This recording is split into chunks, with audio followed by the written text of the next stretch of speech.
The Transbaikal region has a diverse topography with wide open spaces contrasting forests and mountain ranges that encircle sand dunes.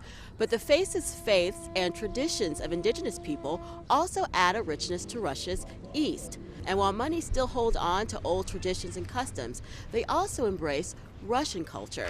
And joining me now is a proud local resident. Her name is Zhalgamar. Honey, say your last name because I'm not going to say it right. It's Shagdar Japova.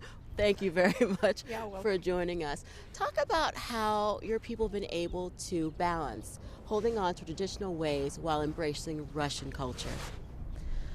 Well, Russians and Buryats have been living together for many years, and of course a lot Russian culture and Buryat culture mixed, like in some places mixed up. But there is a saying, if there is no traditions and customs, there's no nationality and people. And our parents teach us to keep our traditions and customs and our language.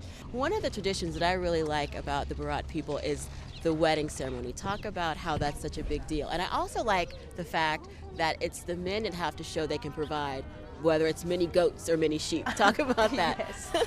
The wedding is a very, very big celebration, and it's kind of a very big festival where about thousands of people can be invited. On big marriages, on big wedding parties, there can be thousands of people with different presents, and they can present you sheep, cows, and goats, and horses. Well, I'm very interested in finding myself a Buryat man with many horses because I want to learn how to ride. Thank you. Thank you very much for joining us. You're welcome. And the Close-Up Crew offers you a closer look into indigenous people, two groups in particular, and the various ways that they deal with integration in the Transbaikal region. Once a nomadic people, Buryat ancestors hailed from China and Mongolia, but the land where they settled became Russian in the 17th century. Buryats and Russians have lived side by side from generation to generation in peace and accord. We borrow from them and they borrow from us. It's harmony. Harmony influenced by Buddhism, a religion which has also been instrumental in connecting Buryats to values and teachings centuries old. Buddhism and the Buryats are closely intertwined because there was no temporal education and the entire education was centered on the monastery. People received their first education here. I mean, reading, writing and healing. They make up the largest ethnic minority group in Russia's Transbaikal region at 66,000, keeping the Cultural Conservation Network strong. The Evenk people are also indigenous to the region. Evenk legend has it that two brothers became so obsessed with their fight to divide up gold that they neglected their families and their peoples. To punish them, the gods turned them into mountain ranges, Kadar to the east and Udakan to the west.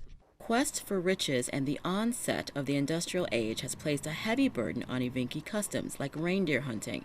Time and assimilation have also reduced the population. It now stands at just under 2,000 here. Fewer people means fewer voices can speak in the tongue of their forefathers.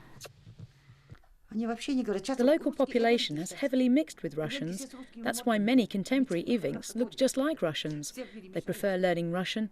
They no longer have pride in their people or their native language. Galina Filipova didn't become proficient in the art of making boots from reindeer hide until after she had children.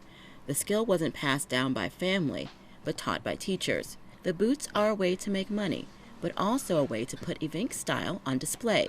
Slavic Russians are her biggest customers. Inna Malchikitova teaches Evenki applied art and folklore. She believes that while love brings people together, it is also work against keeping the ways of the elders alive. Many Evenks abandon them once they marry Russians. But what can I do if two people meet and fall in love with each other? It's impossible to avoid mixed marriages. It's one of many modern-day realities that threatens Russia's indigenous cultures. Stacey Bivens, RT, the Transbaikal region.